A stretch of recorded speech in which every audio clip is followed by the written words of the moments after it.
Welcome to Crafty Creations Gallery.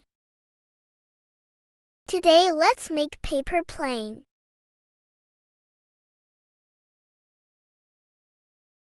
Take 5 papers of your choice. You can choose any color.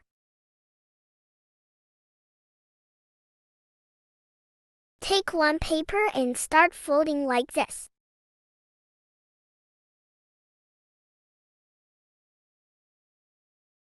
Fold all the corners to make it a square.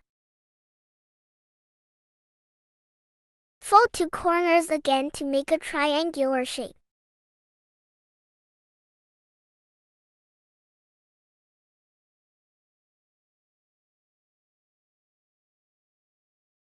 Our 1 paper piece is ready.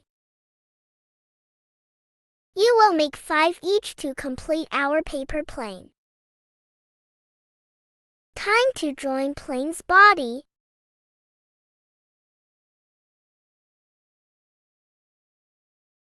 Joining tails pieces and we'll fix both parts together.